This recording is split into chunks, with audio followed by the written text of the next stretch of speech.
আহ, Chinese ভিসায় নতুন নিয়ম এসেছে এবং বিজনেস ভিসার ক্ষেত্রে, এবং তারা অনেকগুলো নতুন নিয়ম এবং ডকুমেন্টেশন রিকোয়ারমেন্ট করেছে। সো আগের মতন শুধু ক্যান্টন ফেয়ার ইনভাইটেশন দিয়েই চাইনিজ ভিসা পাওয়া যাবে এই সুযোগটা এখন আর নাই, এবং কেউ ব্যক্তিগতভাবে আর অ্যাপ্লাই করতে পারতেছে না, এবং চাইনিজ অ্যাম্বাসির অথরাইজ হতে হবে, এবং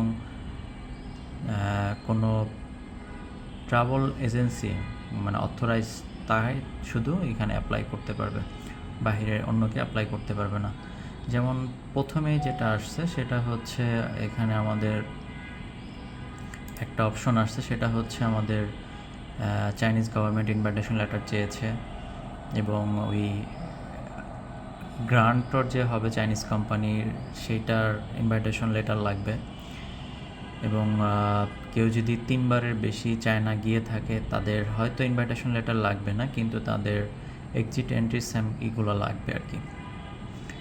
ইনভাইটেশন লেটার ইনভিটেশন কোম্পানি মানে যে কোম্পানি আপনাকে ইনভাইট করতেছে তার ডিটেল সহকারে লাগবে আর কি।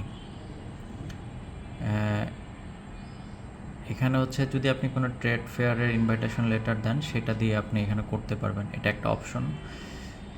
কোম্পানি ট্যাক্স সার্টিফিকেট রেকর্ড মানে আপনার কোম্পানির যে চাইনিজ কোম্পানি যে ইনভাইট করতেছে তার 3 বছরের ট্যাক্স সার্টিফিকেশন লাগবে আর কি। আইটিনারি দিতে হবে, এবং এটা মানে ইনভাইটেশন লেটারের মধ্যে মেনশন থাকতে হবে, এবং সেই ক্ষেত্রে মেনশন করে দিয়েছে যে ডকুমেন্ট শো দ্য নিটারি ইন্ট্রোডাকশন এয়ার টিকিট বুকিং এবং হোটেল রিজার্ভেশনের কপি ম্যান্ডেটরি। ব্যাংক স্টেটমেন্ট দিতে হবে লাস্ট 4 মান্থের, এবং নট লেস দেন যে 6,000 মানে 60,000 টাকার নিচে আছে এরকম।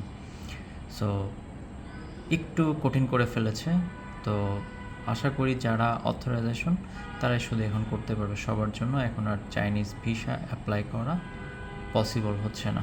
ধন্যবাদ।